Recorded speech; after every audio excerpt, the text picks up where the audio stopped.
महात्मा बुद्ध प्रवचन सभा में आकर मौन बैठ गए। शिष्य समुदाय उनके इस मौन के कारण चिंतित हुए कि कहीं वे अस्वस्थ तो नहीं है। आखिर एक शिष्य ने पूछ ही लिया, भंते, आप आज इस तरह मौन क्यों हैं?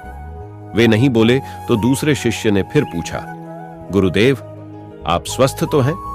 बुद्ध फिर भी मौन ही बैठे रहे। इतने में बाहर से एक व्यक्ति ने जोर से पूछा, आज आपने मुझे धर्म सभा में आने की अनुमति क्यों नहीं दी? बुद्ध ने कोई उत्तर नहीं दिया और आंखें बंद कर ध्यान मग्न हो गए। वह बाहर खड़ा व्यक्ति और जोर से बोला, मुझे धर्म सभा में क्यों नहीं आने दिया जा रहा है? धर्म सभा में बैठे बुद्ध के शिष्यों में से एक ने उसका समर्थन करते हुए कहा, भंते, उसे धर्म सभा में आने की अनुमति प्रदान कीजिए। महात्मा बुद्ध ने आंखें खोली और बोले, नहीं, उसे अनुमति नहीं दी जा सकती है क्योंकि वह अछूत है। अछूत? मगर क्यों?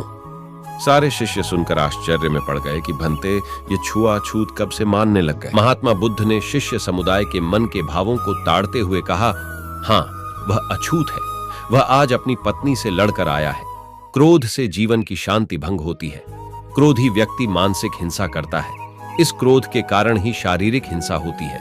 क्रोध करने वाला अछूत होता है क्योंकि उसकी विचार तरंगें दूसरों को भी प्रभावित करती हैं। उसे आज धर्म सभा से बाहर ही रहना चाहिए।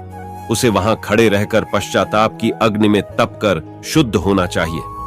शिष्यगण समझ गए कि अस्पृश्यता क्या है और अछूत कौन है। उस व्यक्ति को भी बहुत पश्चाताप हुआ। उसने कभी भी क्रोध न करने का प्रण लिया। बुद्ध ने उसे धर्म सभा में आने की अनुमति प्रदान की और वह भगवान गौतम बुद्ध का शिष्य बन गया और भगवान बुद्ध के साथ उनके आश्रम में ही रहने लगा।